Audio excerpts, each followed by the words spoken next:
Hello friends, તૃષાની રસોઈમાં તમારું સ્વાગત છે. આજે આપણે બનાવીશું પાસ્તા. બાળકોને પ્રિય એવા મસ્ત મજાના એકદમ સરસ ટેસ્ટી એવા પાસ્તા બનાવીને તૈયાર કરીશું. તો ચાલો જોઈ લઈએ આજની રેસીપી પાસ્તા. આજે આપણે પાસ્તા બનાવીશું. બાળકોને નાના મોટા બધાને પ્રિય હોય, પણ બાળકોને વધારે પ્રિય હોય આ પાસ્તા અને મેગી ને એવું બધું.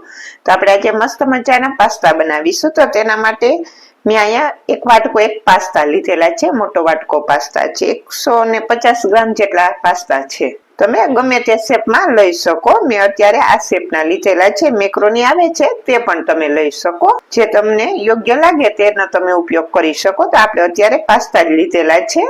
તમે એક વાટકો એક પાસ્તા લીધેલા છે. પેલા આપણે પાસ્તાને બોઇલ કરી લેશું. મેં અહીંયા તપેલીમાં પાણી લીધેલું છે ને પાણીને આપણે સરસ ગરમ થવા દેવાનું. પાણી ગરમ થઈ જાય પછી આપણે તેમાં અડધી ચમચી જેટલું નિમક ઉમેરીશું. તેનાથી પાસ્તાનો સ્વાદ બહુ સરસ આવશે. પાણીને સરસ ઉકળવા દેશું. હવે આ પાણી ગરમ થઈ ગયું છે સરસ એકદમ.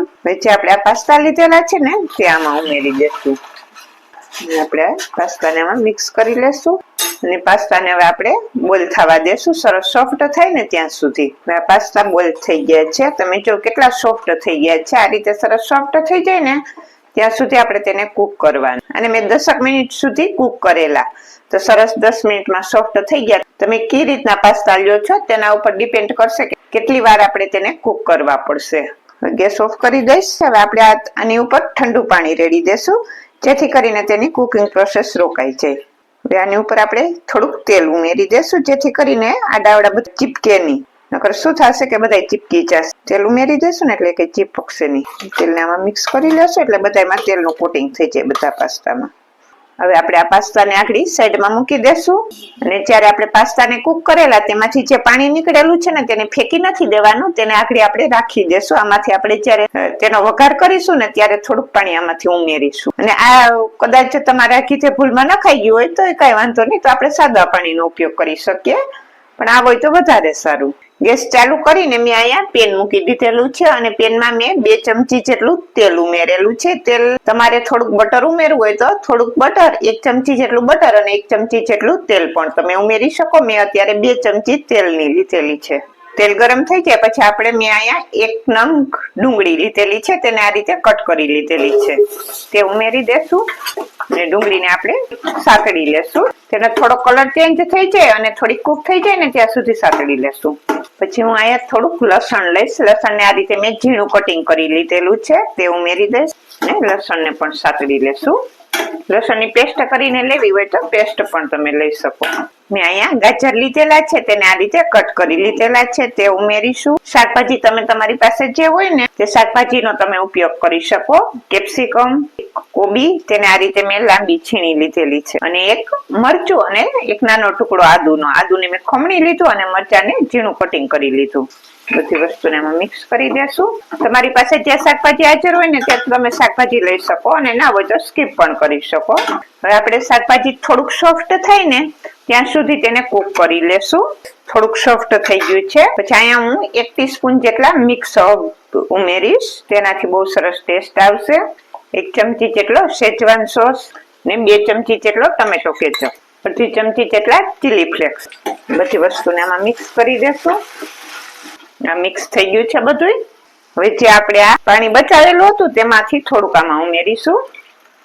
તમને જેટલા સોસ વાળા પાસ્તા જોઈએ ને તેટલું પાણી ઉમેરવાનું. અત્યારે આપણે અડધા કપ થી પણ ઓછું પાણી ઉમેરેલું છે.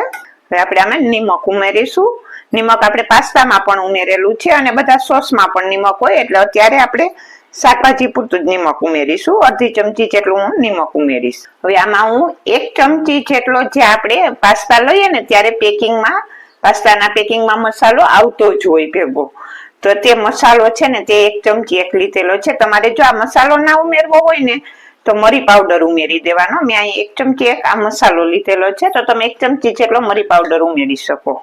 પણ આપણે જ્યારે આ પેકિંગ પાસ્તાનું લઈએ ને ત્યારે મસાલો સાથે જ આવતો હોય તો તે મસાલો થોડોક મેં ઉમેરેલો છે. મસાલાને આપણે આમાં સારી રીતે મિક્સ કરી લેશું. હવે જે આપણે આ પાસ્તા બોઇલ કરેલા છે ને તે આમાં ઉમેરી દેશું. તમે જો એકદમ સરસ છૂટા છૂટા છે. આપણે તેલ નાખી દીધેલું ને એટલા માટે. પાસ્તાને આમાં મિક્સ કરી દેશું.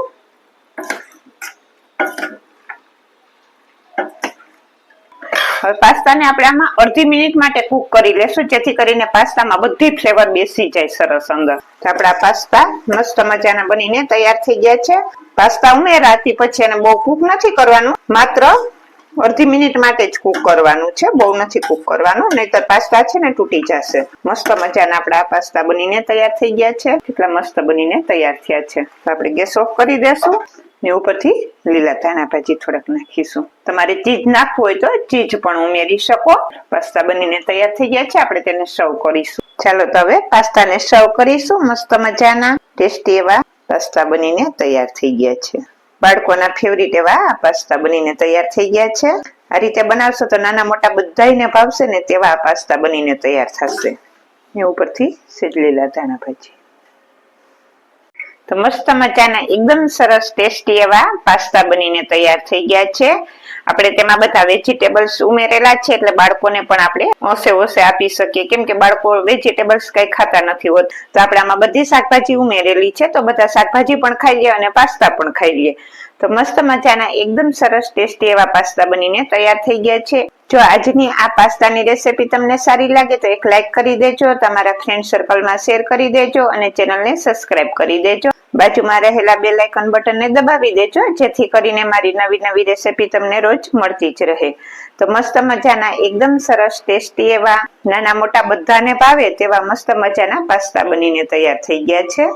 ને જો તમે બાળકો માટે બનાવતા હોય તો તમે આમાં ચીઝ પણ ઉમેરી શકો. તો ચીઝ ઉપર નાખી દો એટલે બાળકો તો ચીઝ હોય એટલે પાસ્તા ખાઈ જ લેશે ફટાફટ. તો મસ્ત મજાના પાસ્તા બનીને તૈયાર થઈ ગયા છે.